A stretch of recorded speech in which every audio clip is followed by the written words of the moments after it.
guys, and welcome to my channel. I just want to make a quick disclosure. I am never going to sell you guys any false hopes or fantasies. I'm always going to keep it real with you guys. I'm not going to be the person that's going to sell you magic beans. That's just not going to be me.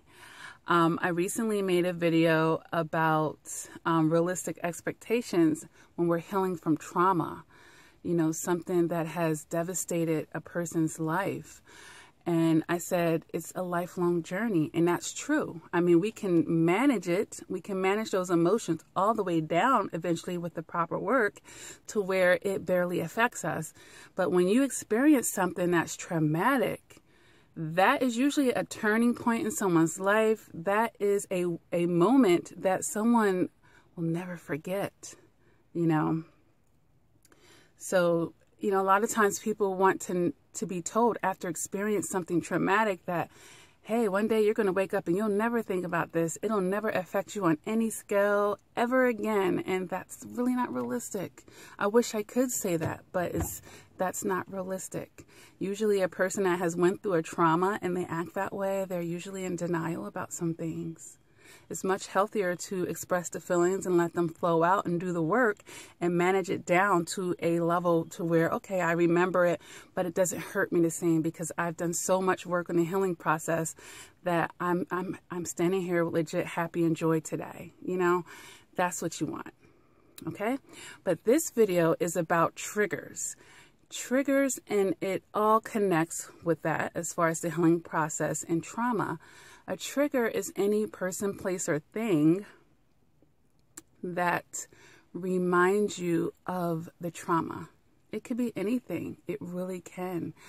And I want to bring this to the forefront because the whole point of my channel is learning ourselves and understanding ourselves.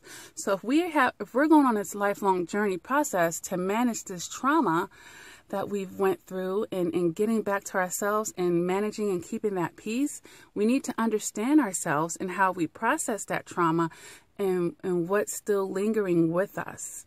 Because just because you have a trigger right now doesn't mean that you'll always have that trigger. Sometimes you can work those triggers away from you once you have awareness that you even have that trigger.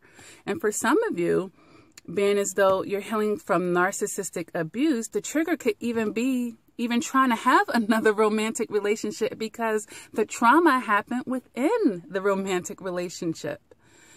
So that could even be a trigger itself, just trying to date again because you're horrified. Like, this is a trigger because my last narcissist was a romantic partner, or the narcissist was a romantic partner.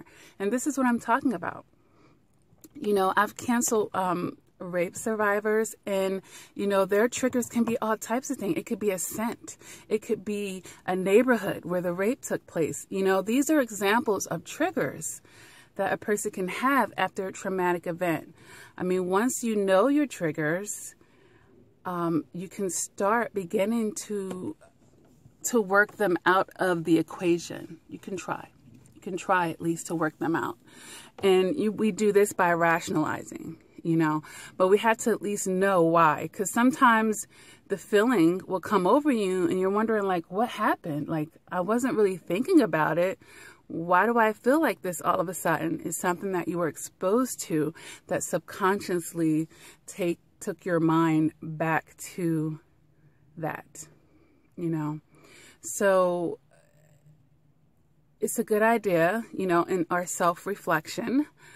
And that's why this channel is reflection and progression, because we reflect so we can progress. We're taking this information, we're learning ourselves. And write down things, people, places, and things that you think are affecting you or that take you back to that place, as you become aware of it. So that you have this awareness and you have a starting point in understanding the residuals that are left over from the traumatic experience, okay? And then you can start working on each one. Okay, why is it making me feel that way? What about that is connecting to the incident or the experience? And what can I do now to start managing that down and eventually away? Okay, guys? So triggers. We want to be knowledgeable about our own personal triggers, if you have any at all, but chances are if you went through a traumatic experience, there's some type of trigger that you have, even if it's just one. Okay, guys? So I hope this video is, giving you some direction to start in that journey and that self-reflection, or getting deeper into that journey, and so that you can go further in the healing process, guys. Okay? So if this video resonates with you, hit the like button. Feel free to subscribe. And until next time, take care.